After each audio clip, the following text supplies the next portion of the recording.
Good afternoon, everyone. Welcome to this EUA webinar on sustainability, the third webinar in our series of Spotlight on Sustainability. My name is Sergio Lukac. I'm a Policy and Project Officer working at EUA, and it will be my pleasure to moderate this discussion for the following hour. A discussion on competitiveness and sustainability and whether universities can find a common ground between these two priorities. Before I actually dive into the subject of the webinar, allow me just to provide you a few technical reminders about our webinar platform, cEvent. I'm sure many of you are already familiar with it from our previous webinars. So I'd like to just point out the functionalities which you will see on your right-hand side. There is a chat button, a Q&A button, and a polls button. So you can go to the chat, introduce yourselves, mention your country and your host institution, tell us where you're from. You can also ask technical questions in the chat, and my colleagues will address them. In the Q&A section, we welcome your questions related to the topic of the webinar, the presentations that you'll be hearing shortly, or any other comments that you have about sustainability and competitiveness, and we'll address them in due course. And if you see a very relevant question or comment, you are also free to vote on it, click like, and it will take priority in the list.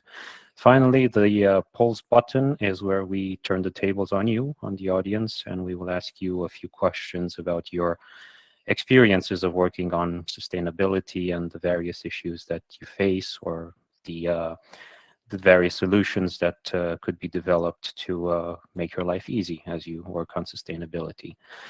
So allow me to turn to the actual topic of the webinar and to guide you through some background information about what EUA has done on this topic so far.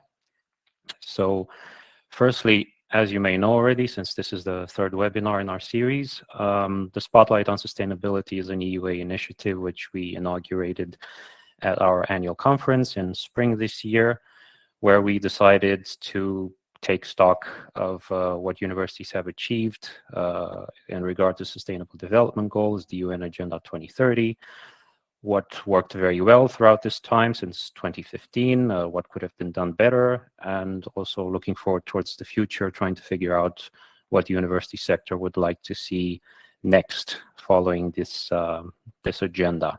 So we've taken several initiatives. We run a survey, for instance, on sustainability and greening at higher education institutions. You'll soon hear more about the results in the coming weeks and months. We've also launched a call for applications for a task and finish group. Again, you'll be hearing more about that in the coming weeks and months. And this year's Spotlight on Sustainability will continue until our next annual conference in spring 2026. So the rationale for today's webinar is to provide a research and innovation perspective on the topic of sustainability. So that's what I bring as a member of the Research and Innovation Unit here at EUA.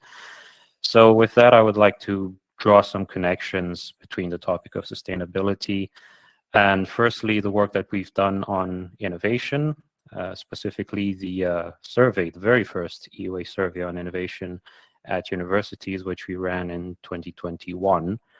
And for which we published a very comprehensive report in 2022, which you will find on our website. Now, the survey addressed various issues. So firstly, the broad question of innovation capacity at universities, the framework conditions, the various funding sources for innovation. And then we had two topical sections, one on the sustainable transition or the green transition, and one on digital transition. Obviously, I will focus for the next few minutes on some key results from the section on sustainability. So what you'll see here in this graph is really an overview of various university contributions to innovation for a sustainable transition. So what we asked our respondents, and by the way, we had 166 respondents from 28 countries, so a fairly good base of empirical results from across Europe. What we saw here is that, in fact, developing new technologies through university research activity is the leading contribution of universities to the sustainable or the green transition. There is an interesting contrast, a significant contrast between that contribution and what you see at the very bottom of this graph, which is changing consumer behaviors in society. So what we realize is that maybe there's a need to ensure more balance between technological and social innovation at universities. Some other interesting findings from our survey, you will see, for instance, highlighted in red, a contrast, again, a fairly significant contrast between university contributions to reducing the environmental impact of existing infrastructure, such as for energy, transport, or communication, and their contribution to improving the resilience of existing infrastructures to the effects of climate change, which, as you've seen in the news in recent years, is really a significant issue, especially in Southern Europe, but moving more and more to the north as well, especially if we look at the extremes of climate, especially in Scandinavia this summer. So what we realized here is that maybe there's also a need to be a bit more holistic and have more balance between climate change mitigation and adaptation, which is how we interpret these two different contributions. Moving on to another interesting finding, we asked in our survey about the measures of success for innovation in the area of sustainable transition.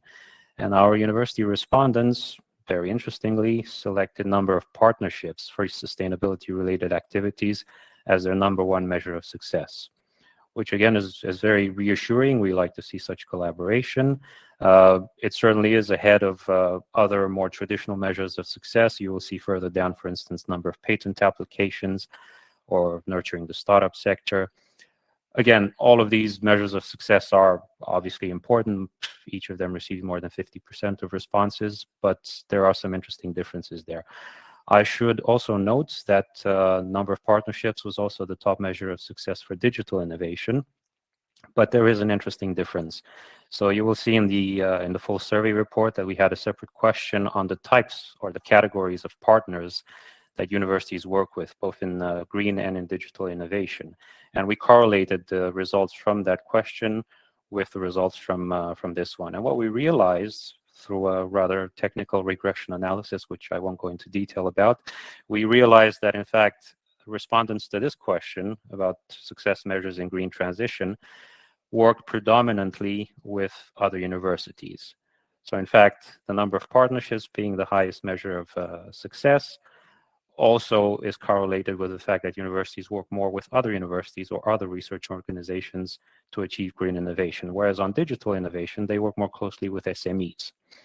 We don't have a very clear explanation for that. I suppose there are different interpretations. Perhaps digital innovation is more, I don't know, more, shall we say, trending at the moment, or maybe it's less capital intensive.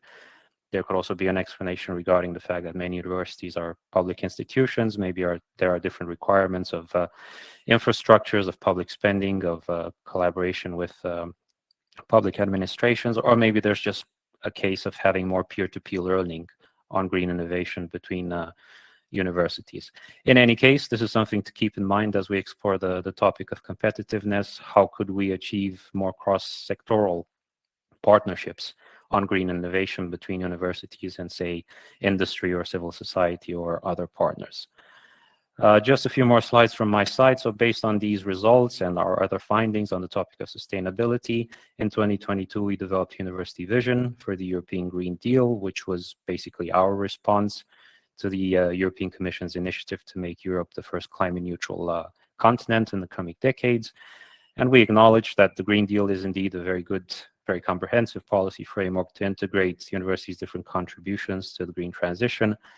At the same time, however, we also acknowledge that turning this vision into reality requires some actions on the part of the sector to transform itself. And we also acknowledge that, of course, not all institutions are well positioned to act equally swiftly or in the same way. So we followed that up with another publication, a Green Deal Roadmap for Universities, where we try to outline different processes and interventions to boost universities' impact and visibility with regard to the pursuit of sustainability. It has 4 sections. I'm not going to go into all of them. I will just focus on the research and innovation section, where we provided a few remarks, a few comments on how we see the Green Deal developing and how universities could better benefit from this framework. So we commented, for instance, that impact is indeed a major EU political priority. It is reflected in the commitment to innovation, but we felt that this is maybe translated predominantly to targets for technological development, which risks being counterproductive when the purposes of innovation are not clearly communicated and explained to societies that are expected to adopt those technologies. Of course, we're not denying that technologies are important and necessary. Of course, they are. The issue is that we already have some mature technologies out there which can contribute to reaching net zero, but they're not well used or well deployed. So on the one hand, we have to make sure that we explore new solutions, but also use existing solutions a bit better.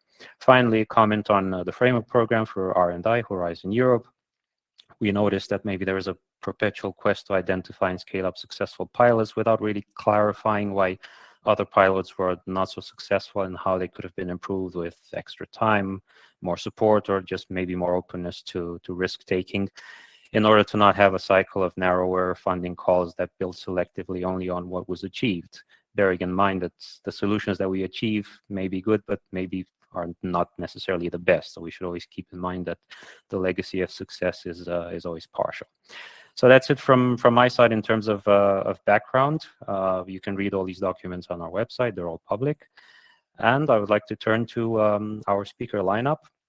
So we will have presentations from Robert Jalben-Brunner, who is the Pro Vice Chancellor for Food and Health and Innovation at Örebro University, and who is also a member of the Scientific Council at Formas, a Swedish funding agency, and who is also a member and in fact the chair of EUA's expert group on innovation. So Robert will have different perspectives to provide on the topic. We will have a presentation from Anastasia Skentakos, who is the advisor for research and innovation for the green transition at DG Research and Innovation at the European Commission, and a presentation by Annemie Wigmans, who is the professor in the Department of Architecture and Planning at the Norwegian University of Science and Technology. So without further ado, I think we can take down my slides, and I would like to hand it over firstly to Tassos, who will give us the EU policy background. So Tassos, the floor is yours. Thank you very much, Sergio. I hope everybody, yes, can listen well. I had some issues today with the computer, but I guess everything is fine. So it's a great pleasure to be here to have this discussion in a road that is starting right now, because of course I will discuss today the proposal that we have put forward in terms of what we call FP10, the Next Horizon Europe, that will take us hopefully from 2028 all the way down to 2034. So a little bit the rationale, what are the elements, where competitiveness stands into it, where can we see the greening parts and the debate that we need to have now, because this is the starting point. This is the proposal, as you know, from the Commission, and we have already starting the discussion now with the two co-legislators, so both with the Member States and also the European Parliament soon, in order to make sure that in the next 2 years we have everything ready and everything is up there to start by 2028 in January. So let me start first by the package itself. And as you know, by the treaty, we are required to have out a regulation, which establishes, of course, the Horizon Europe in itself, including the rules of participation and dissemination. Also, due to treaty, we need to have what we call specific programs, so it gives a little bit more information on the implementation and the areas of Horizon Europe. Everything comes together, of course, with the impact assessment. In this case, the impact assessment is a more general one. It's an impact assessment done at the level of the European Competitiveness Fund, which I will discuss a little bit later. Why? Because also the regulation of the European Competitiveness Fund, the fund itself is, if we may say, the new kid on the block when it comes to the next MFF, the multi-annual financial framework. And last but not least, of course, the whole package had what we call the performance framework, which is a framework that when agreed, we will measure how we perform in view of the framework. So before we arrive to the actual presentation of the framework program and the proposal, it is important to understand where we come from and which were the main documents that for us were extremely important in the design phase. And of course, we have been, I think, quite lucky around this time for research and innovation in general to have two major reports.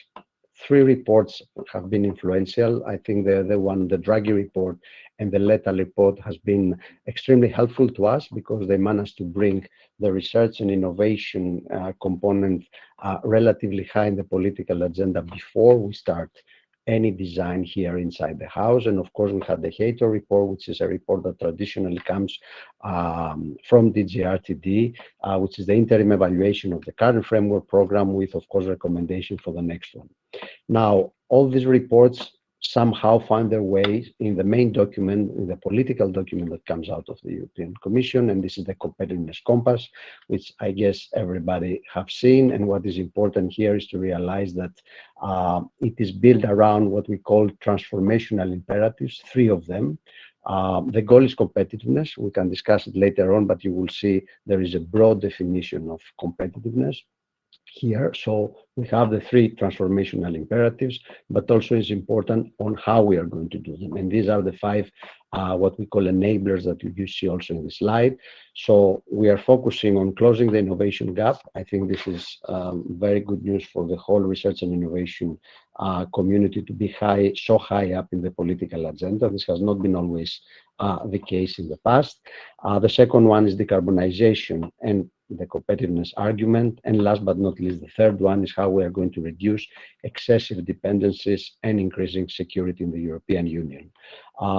Here, the enablers are, of course, simplification. We need to do much better and simplify things for everybody, including universities, including institutions, including innovators, SMEs, big companies, public authorities, etc., etc.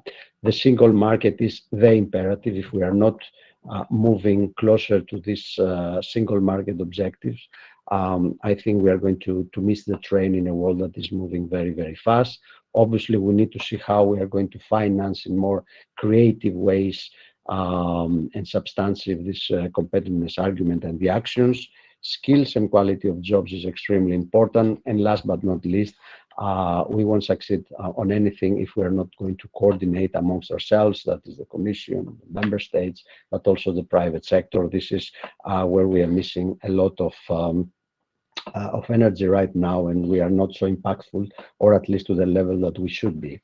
I won't go into the details of the document. I assume you have seen it and it's out there for everybody to see. But what I would like to highlight here is that if somebody digs into and unpacks a little bit of the document and see which are the actual actions that they are being considered, the political actions, you will see that there is a lot of green transition related actions there. We have a life science strategy that has come out. We're talking a lot about bioeconomy, about sustainable transport, circular economy. We have an act, a vision for agriculture and food. We are putting also climate adaptation in the center with the European now climate adaptation plan, and last but not least, water resilience, etc., etc. So it is much more green that I can look in the original reading of it, and also for us and people like me inside the house and the colleagues around me, this is a good starting point to work. I want to highlight here, it was very clear from the President in her State of the Union speech, and I quote, European Green Deal is a must. So we are not missing the European Green Deal. We are not changing gear or changing direction. But of course, we are going to see this now more through the lenses of competitiveness, but I will also argue resilience and security. Now, a very interesting document that came out very recently. Of course, we knew about it much more, and we worked based on the analysis done in that document, and it gives you an idea of why we arrived when we arrived. Is what we call the Foresight Report 2025. Comes out of the Commission, usually every 2 years, and there you can see the 7 mega trends that, in a way, shape very much the world around us and the thinking around us. So there again, we are seeing the technological change being part of that, but of course, accelerating climate change and environmental degradation remains one of the key megatrends. And if somebody looks in more detail, we can all see that all these megatrends more or less interfere with each other. So they are not completely independent. And the last but not least element here is that if we look historically, we are in a period or in a number of decades now that we are operating in this multiple crisis type of context, and this is something that we need to take into consideration.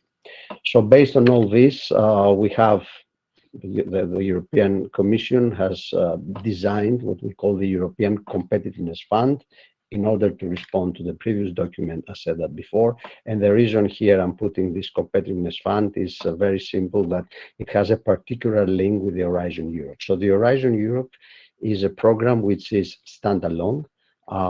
It was not given. There were many discussions, as many of you know, if it's going to be standalone or not standalone program.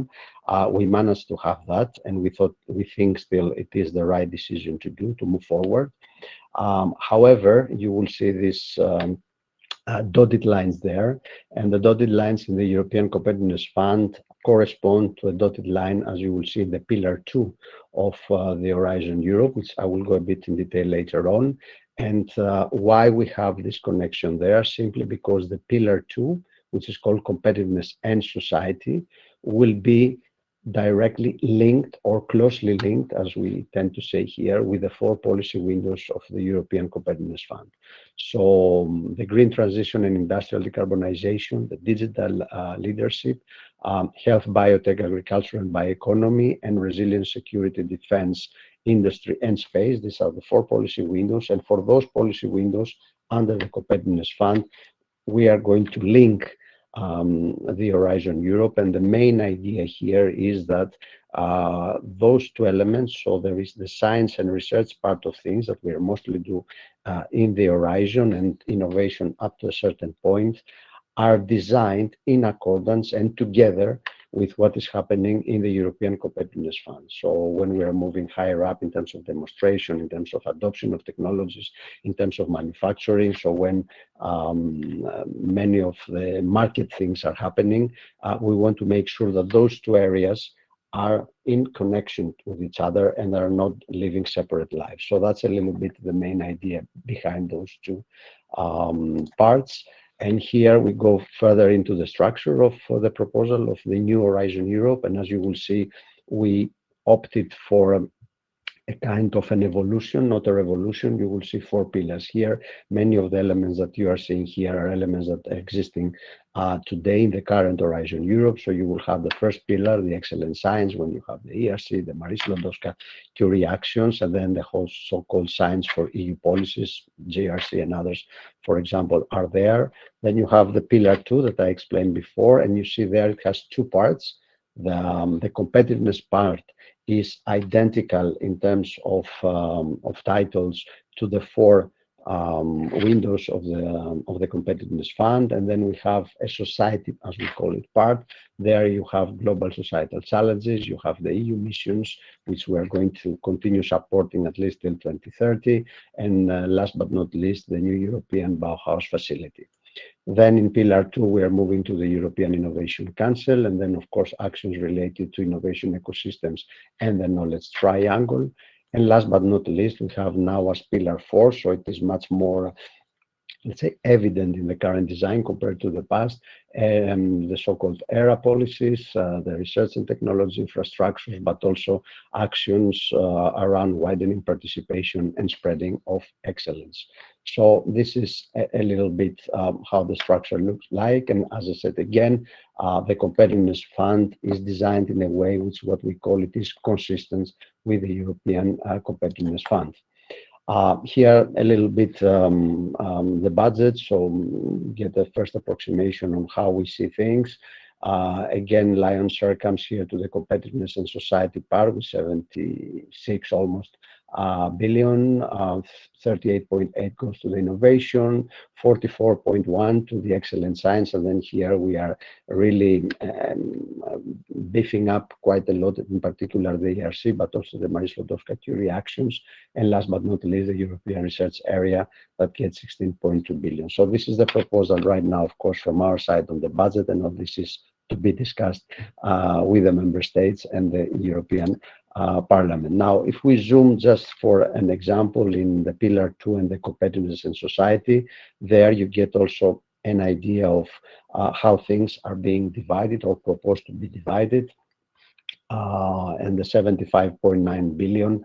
And here you see that, for example, for the clean transition and industrial decarbonization, we plan something like 25.3 billion, but it's not the only place that we are going or we have designed to see green or sustainability related actions. 19.7 billion, for example, go to the second pillar, which is health, biotech, agriculture, and bioeconomy. And of course, if you also read the actual regulation, you see many elements there and actions that have to do with food, with sustainable food structures, agriculture, aquaculture, and the broader bioeconomy, etc., etc.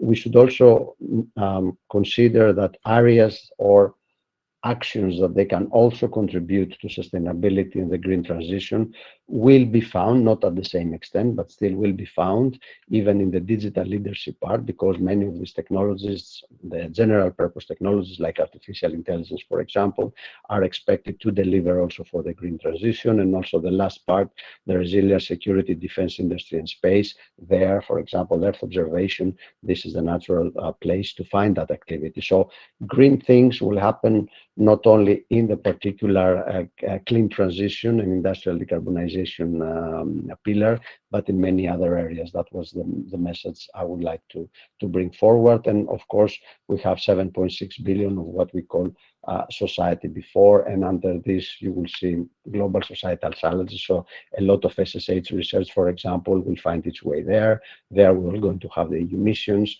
and the Bauhaus. Let me see if I think that's the last slide I have for today. Where we stand overall in the MFF, in the multi-annual financial framework in terms of greening. Now,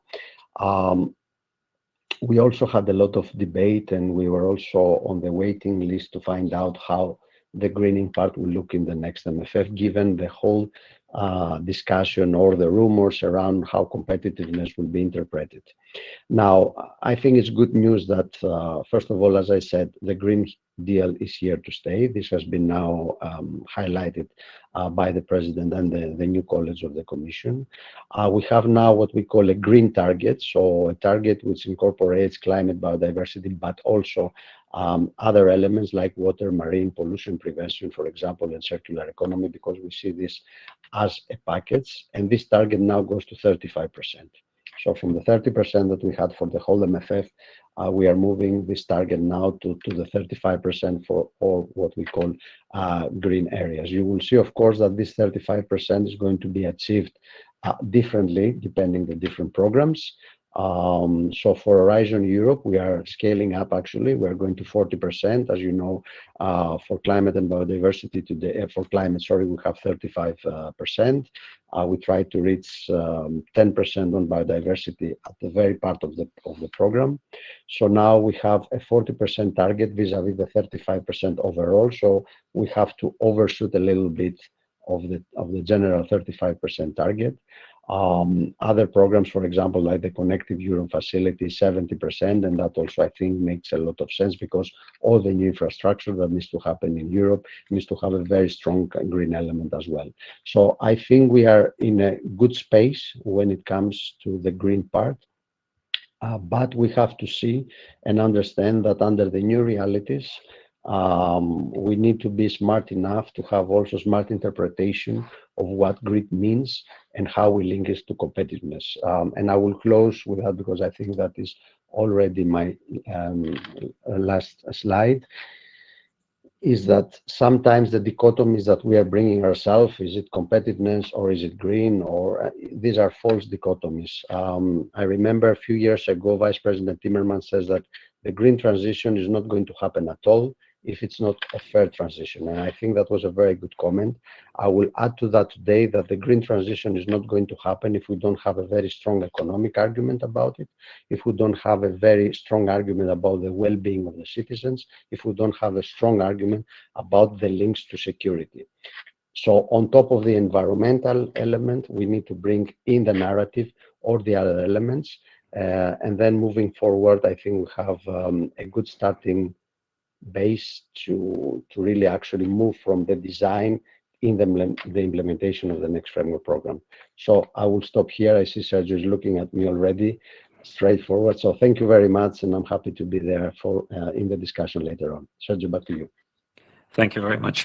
Thank you, Tassos. This was really an excellent overview, and I think it will really help our audience to keep track of all the exciting new developments at EU level. So indeed, very much appreciated, and also very reassuring to hear that the Green Deal is here to stay, and also more closely integrated with all the other priorities, which are, of course, also of interest to the university sector. So we'll come back to this issue in a moment when we have the discussion.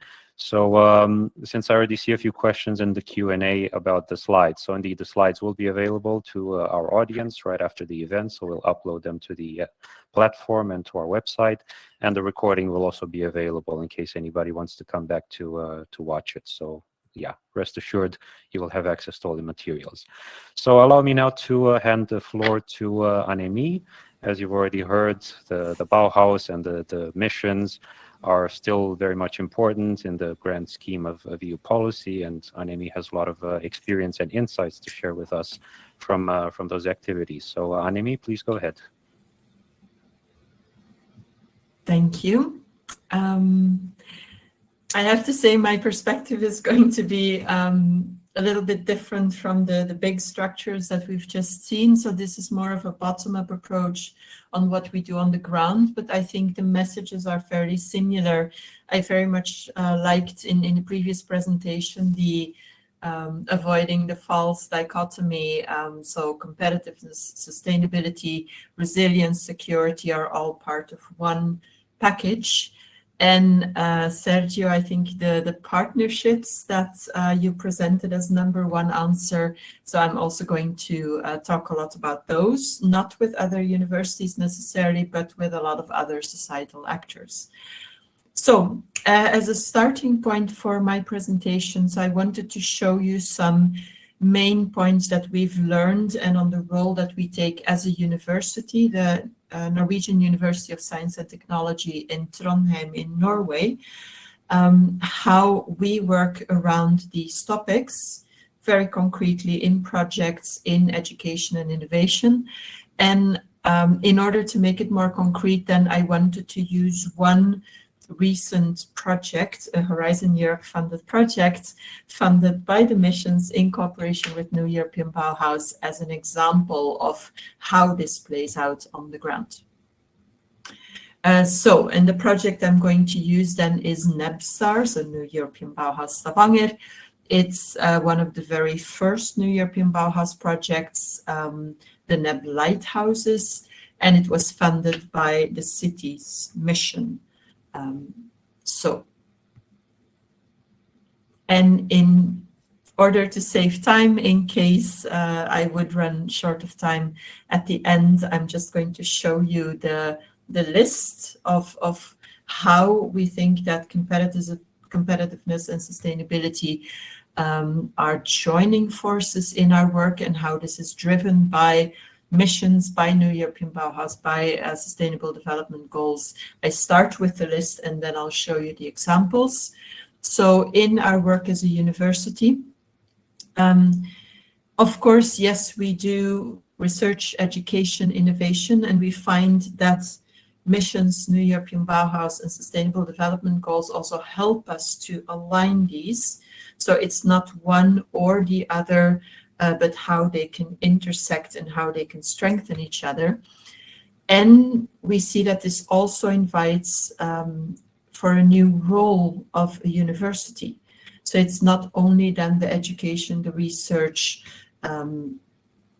educating PhDs, for example, etc., but we also more and more then as a university take on a role as a coordinator of multi-stakeholder projects, as a facilitator between different societal partners, and also then as a mediator between different needs, between different priorities, between different cultures, different ways of working across different disciplines and sectors.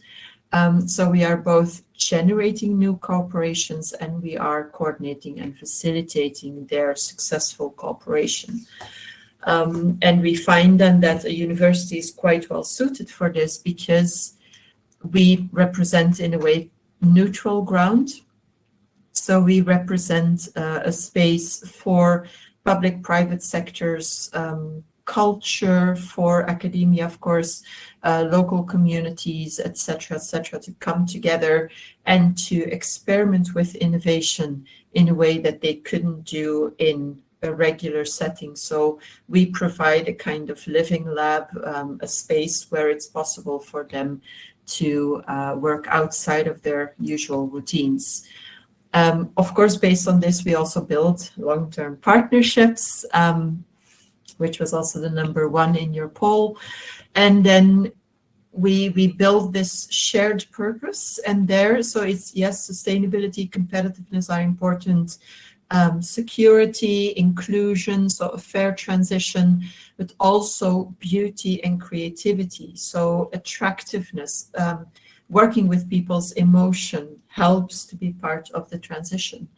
And then, so we are trying to create places and processes where people feel they belong. So it's about inclusion, yes, being accommodating for diversity, but also really working with people to feel part of a process, and then making that transformation visible and tangible and inspiring for everyone. And I have to say that, of course, this is work that already has been done for several years, several decades by several universities, also before there was a mission or there was a new European Bauhaus, even before there were sustainable development goals. But what we feel, what we experience is that these types of programs invite us to put this work front and center.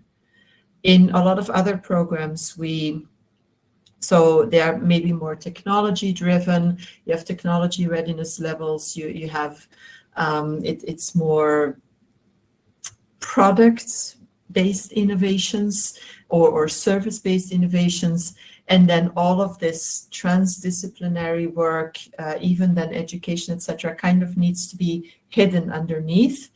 And we feel that these types of programs, missions, New European Bauhaus, SDGs, that they invite us to put this front and center. And so that is a reversed process almost, and that is really welcome. And we see that it also works well then to work together with others. So I'll show you a few examples of the NebStar project then, which is ending this year. So this was a project where we worked with Stavanger in Norway, so a city in Norway, and then towards the Nordics, and then towards the whole of Europe, on combining the city's mission, climate neutrality by 2030 and beyond, with a fair, inclusive, sustainable, and beautiful transition, as in the New European Bauhaus. And we do that together then with 16 partners, from public sectors, private sectors, real estate developers, consultants, architect offices, etc., entrepreneurship, and of course, then cities, municipalities, and TNU as the coordinator of all of these across 3 cities, Stavanger, Utrecht, and Prague. And some examples then of the work we do. So we divided it in long-term systemic innovation and then 2 others, which I will show you to you shortly. So types of long-term systemic innovation are, for example, planning tools, national or municipal planning tools, which are developed in one city and then tested also in other cities in order to see how they work in different contexts, and then feeding back what we learn into the municipality and their way of working. And we connect students to this, to the discussion, to the testing of the tool, to its transferability between different cities.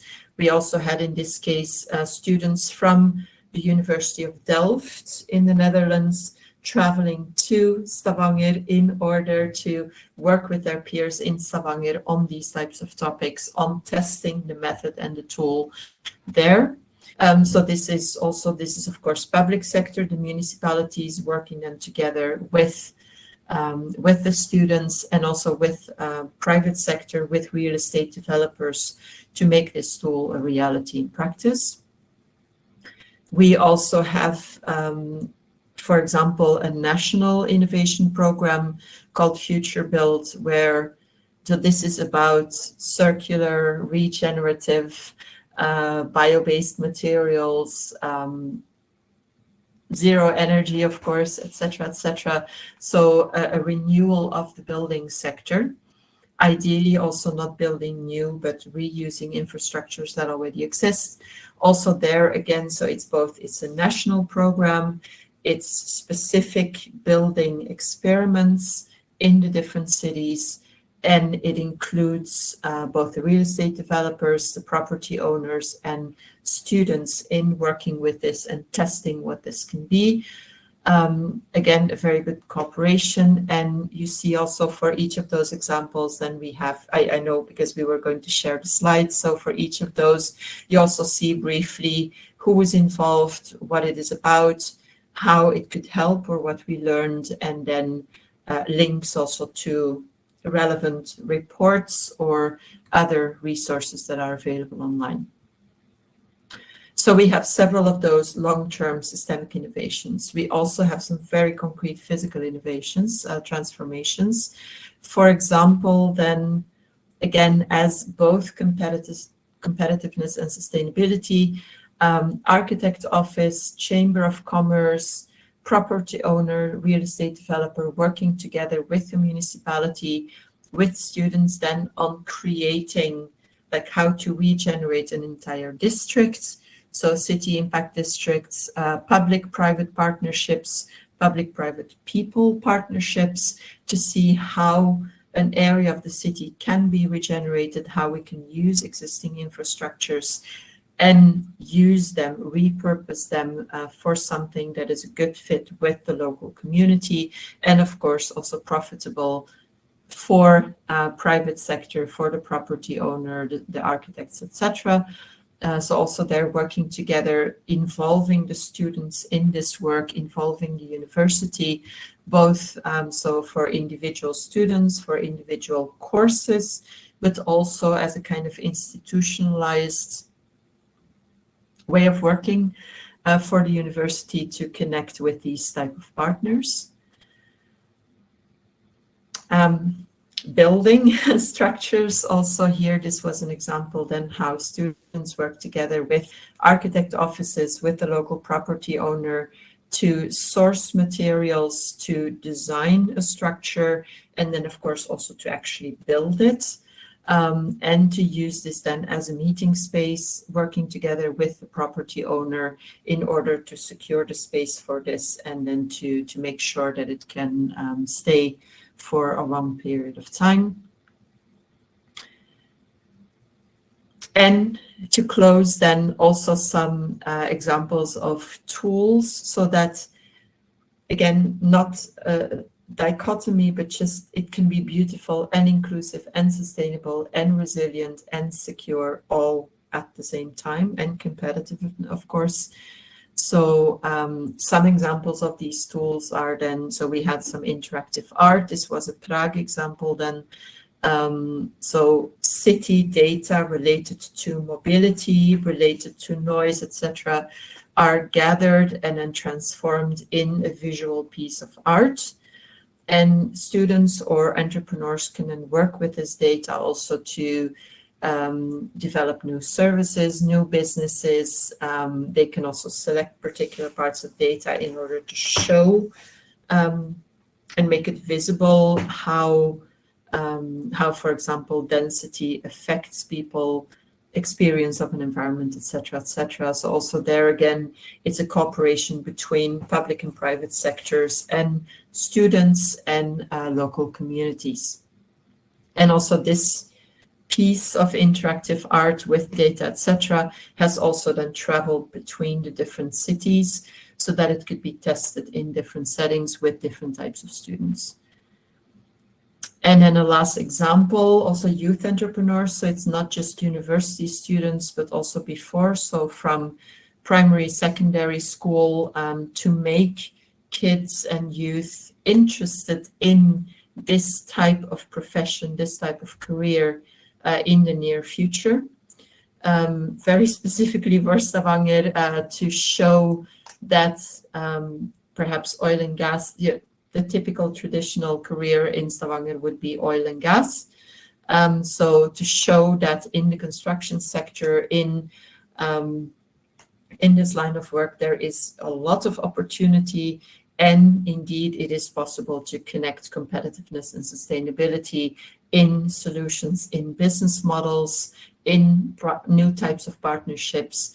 And again, there the university participates both with students, with expert staff, but also then as an institution that also helps facilitate and safeguard this cooperation, and that also supports experimentation with new types of solutions and services. So, of course, there are many more examples of this, and there's also loads of reports, etc. Just to close, then, here's the list again. So these different points that we see, how then the missions, New European Bauhaus, Sustainable Development Goals, these cross-cutting programs, how they help us even to show how competitiveness and sustainability can go hand in hand as a university, and then experimenting with a new role to make this happen. Thank you. Thank you very much, Anemi. I really appreciate the holistic approach with the involvement of the local level, the students, the entrepreneurs. And I think that this is really the mobilizing effect that you can achieve with mission-driven approaches, which indeed were a very key aspect of the framework program of Horizon Europe. So indeed, let's keep that in mind as a valuable change maker, let's say, for the future, for something that we could also have in FP10. So thank you very much. And since we're running a little bit out of time, I'll just hand it over directly to Robert, who will provide us some insights from his work on public-private partnerships. So please, Robert, go ahead. Thank you. Yeah, so I will like to turn it directly into the concept of how competitiveness and sustainability fit into the innovation concept and how we can take benefit of that concept. So this is the traditional view that actually research converts money to knowledge, and the innovation is the process where knowledge is again converted back to money again. This is, however, a little bit of a very conservative way of thinking, and especially if the knowledge partners are more than only the industrial partners, but also partners from public sector or civic sector, you can actually do more than that and can also convert the knowledge into another part of societal benefit. For example, improved healthcare, public care, societal benefits, and sustainability is a part of that.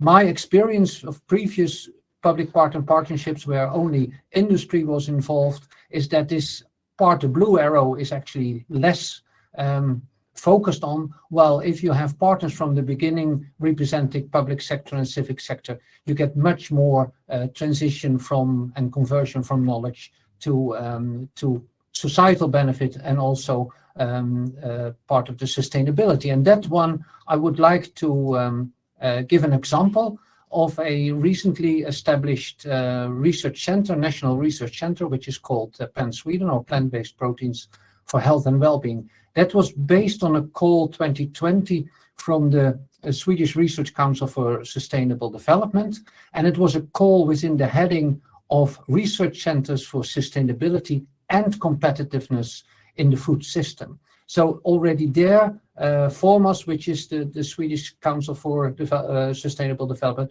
tried to combine competitiveness and sustainability. So what did that mean?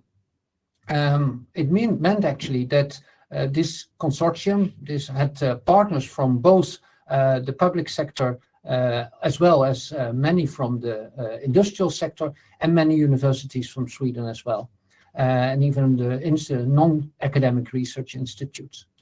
What was the vision of PEN Sweden? And actually, there already you see the combination of different aspects, because the vision is sustainable produced food with health benefits will be the consumer's preferred choice. That means that, first of all, the food should be sustainable, but also the health benefits should be proved, which is a big challenge, but it should also be as tasty as the alternatives, and also not more expensive than the alternatives. Otherwise, it will not be the consumer's preferred choice. So by this vision, we already integrate sustainability with other things, but also with the competitiveness for the sector. We had a number of challenges to address, and how was that addressed by PEN Sweden? And one thing is that it was a very strong interdisciplinary focus, and as well as you can understand, an intersector approach. I would just say also, if you think of a food science center, I'm the director of it and I'm a medical professor. So it already shows how interdisciplinary it is. It gathers national expertise, competences and strengths, but what is extremely important in this kind of bigger research centers and national research centers, that you have the opportunity to recruit really terrific scientific and innovative human capital, in the sense of researchers would perhaps later on proceed to other research jobs, but also go to either private sector or public sector and be very useful there. Also, these kind of long-term solutions, this is a project which is for more than 8 years, give also the opportunity for a long-term and durable strategy. As I said, it is very interdisciplinary, and it integrates both food sciences, nutritional sciences, and social sciences. That's only possible in the bigger concepts. It also, because it's bigger, and its concept also triggers both the combination of pre-competitive research as well as competitive research. So it gives tools and benefit to the universities, but it gives also benefits to the partners, both the industrial partners as well as the non-industrial partners. And actually, because of the choice of Nordic crops, it integrates sustainability and preparedness with health, with other parts of societal benefit. This seems to be a very busy slide, but what I want to show here is that I think what is very useful in this kind of strategies is to use the pathway to impact strategy. That means that you look at what kind of impact in the end you want to achieve. That will be after the project. You look also at what kind of outcomes are essential to achieve this impact, which you see here in the middle. And then actually the research deliverables from the project are in the green box. And this kind of plots shows both for the grant supplier that they have their interest in the impact, but they also see how the research deliverables will fit into the process from research deliverables to a societal impact. So I think this kind of pathway to impact plots are very useful, both for the researchers as well as for the grant suppliers. So just to make it very short, this kind of public-private partnerships where the citizens, the public sector, as well as the industry are involved, gives the opportunity of shared interest and also a shared commitment. There must be a co-financing from the partners, otherwise the commitment is less. And they create really research for implementation and societal benefit. For example, in the sustainability area, it gives confident, long-working networks, but I think also very important, it creates the human, scientific, and innovative capital Europe needs. And to finish off also there, I would say that if you look at this kind of long-term consortium and public-private partnership, the journey itself is probably as important as the destination. What I mean is that don't look only at the research deliverables and the research outcomes, but look more at the process, the network building, the building of human, scientific, and innovative capital. That is as important as the research deliverables as well. And with that, I would give the word back to Sergio. Thank you very much, Robert. Again, a very highly appreciated overview of a holistic approach to public-private partnerships where you also involve the citizens, the consumers. And I think that's also a critical element of reconciling competitiveness and sustainability, really taking the societal interest into account and responding to human needs ultimately. So very much appreciated. What I'd propose, since we had planned the webinar to run until 3 p.m. and I see that our audience numbers have remained fairly stable. So in fact, I can already see that there's a lot of interest in what's been presented. I suggest that maybe we go 5 minutes over 3 p.m. just to be able to discuss some of the things that you've presented and maybe also to address some questions in the Q&A. So what I'd like to suggest is, firstly, maybe we could go to the Q&A section. I already see an interesting question here about a definition of competitiveness. What would it look like if it goes beyond innovation and engagement to also include the role of universities in building long-term societal capacities and cultural change for sustainability? So that's one question from Lali.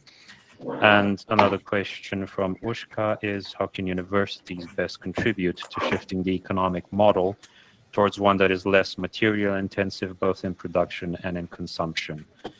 So feel free to intervene if you have any views on this, and also if you wish to comment on each other's presentations, if there was anything from the EU policy background, the missions perspective, or the public-private partnerships that you would like to comment on. So please feel free to jump in. I'm happy to give you the floor.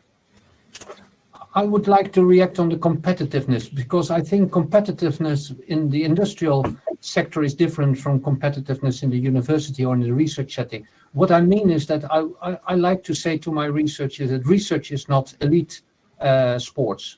I mean, in research, what we want to achieve is societal benefit. To achieve that, sometimes we have to be a little bit better than another researcher in order to get the grants, but that is not the aim. The aim is to have the societal benefit. However, as a competitive industrial partner or industrial entity, you should, if you want to have the market share, you should be better than another. So that is the aim for many. However, in public sector, for example, also the competitiveness is different. So I would say that there is no sort of standard definition of competitiveness. It is, I would say, it's not the aim at the university level. It could be a mean competitiveness, but not the aim. Thank you very much, Robert. So anybody else would like to intervene? I mean, I can also say that from my point of view, especially now that we're celebrating a year after the Draghi report, I think there's still open questions about what it really means to be competitive at EU level. Is it about productivity? Is it about efficiency in the use of natural resources? Is it circularity? Many different approaches that you could think of. So indeed, I would welcome Anemi's input or Tassos, if you have any comments on this, please go ahead. Well, I thought that the suggestion from the chat actually was already a nice definition. So and as we've heard, so competitiveness is it's not. It seems only a false dichotomy towards sustainability and resilience and security, etc. So why not try to be more holistic? So and that is perhaps where Europe and a university and a company could really be competitive by working more in a holistic way, rather than the very narrow I don't know, for profit only or economical or technical models that other competitors on the global stage might go for. So, and that is also where this is something that I think we can really do within Europe, also within the societal structures, etc. we have, where, and this is not something you as a university or a company can do by yourself. So that's exactly, so we need to collaborate in order to be competitive on a global stage. And that is, of course, it doesn't help if you only do, as a university, also only do innovation or only do education. You need that intersection between different disciplines, between different sectors, in order to be able to do this work. So perhaps that is why I stress also a new role for universities. For some, it's not new, they've been doing it for a long time, but to maybe institutionalize this more. So to just talk about it, to help each other, to learn from each other, to have more universities take on this type of role within society, locally and within Europe and globally. Thank you very much. Tassos, what about your views? Yeah, well, one can be very narrow in the definition of competitiveness and say, basically, I'm competitive if I have the ability to win. It doesn't mean that always I win something, but in our everyday lives, this is how we define competitive. I am competitive in sports, for example, if you take, because I'm running faster than somebody else. Now, having this very narrow definition, the question is, does it really help us on what we want to achieve? It is true, and I think here I'm with Robert of what he said, that if you talk about markets, for example, when it matters, when you are first on a product and you bring that product out, then this more narrow definition makes more sense for them to survive. From where we come from, and we are a public institution, for example, we tend to see things in a more, let's say, not so narrow way. So for the market point of it, yes, but actually what we have to question ourselves, competitiveness good for whom? So it's not what you are doing, but for whom you are doing it. So if a company is competitive and their company and their stakeholders get their money back, but they produce something which does not help, for example, the European citizen, what does it mean for the European competitiveness? That thing? It doesn't mean many things. So I will go for, we have to avoid these very narrow definitions of things. Yes, we are living in a world which is a world of giants. We are seeing two superpowers now playing the game. Europe is crushed in between. This is the reality of the matter. We are seeing a race for certain technologies that we all know who they are. It is highly probable that who is going to be on top of the race, because I don't like the word winning, because at the end of the day, maybe you have 2, 3, 4 winners. It's very rare that only one knows everything and all the others are living in another space. So there, we should not be naive. We should be there. And in order to compete, let's say at that level, meaning that bringing Europe at the same level as the other two, it is about excellence. We need to have excellent universities. We need to have excellent companies. We need to have excellent regulatory frameworks to help people doing. We need to have less bureaucracy. We need to have excellence infrastructure. So looking ahead. So I will take the competitiveness from the broader perspective, but not being naive that we are living in a world where we cannot allow ourselves as Europeans to have, for example, the same economic development as we have vis-a-vis our competitors, because simply we won't have the money there in order to sustain our social models and the way we see society. We see society differently in Europe compared to the Americans, for example. But in order to be able to do it, and we see what's happening now in certain parties of the political spectrum, we won't be able to sustain it if we're not be able to fund it, if we're not having the means to fund it. So I'm standing somewhere in between, meaning yes, a broader definition, but should not always be naive about everything will happen. As I was the other day in a conference when people were telling to me that the European citizen demands green products. And I said, where do you get that from? There are people who cannot arrive at the end of the month, and you are going to tell them that they have to have green cars that today they cost 50,000 euros without infrastructure. No, we have to make the case for them. And we have to understand better also what the consumers are needing, what the citizens are need, and why they make choices. That's why I always bring together the technology part of things together with the social and economic aspect of things. Because especially in the new technologies, if you don't understand how the consumers will make the choice, is it about price, affordability?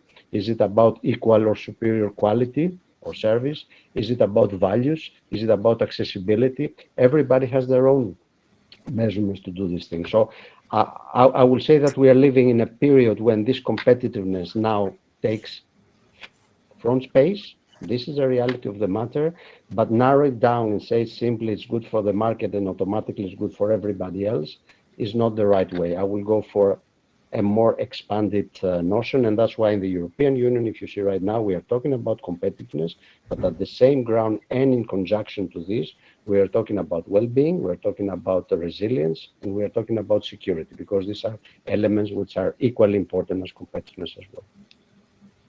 All right, thank you very much. Well, on that very uplifting note, I'm really grateful for your insights, and I'm very grateful also to the audience for staying with us a bit over time. So there was indeed a lot of interest in the topic of this webinar. So I'm glad to see that we had such a high number of attendees until the very end. And I'm sure we could have continued for many, many more hours to discuss this very fascinating topic. So all I can say is from my side and from EUA's side, a big thank you to our three speakers, a big thank you to our audience.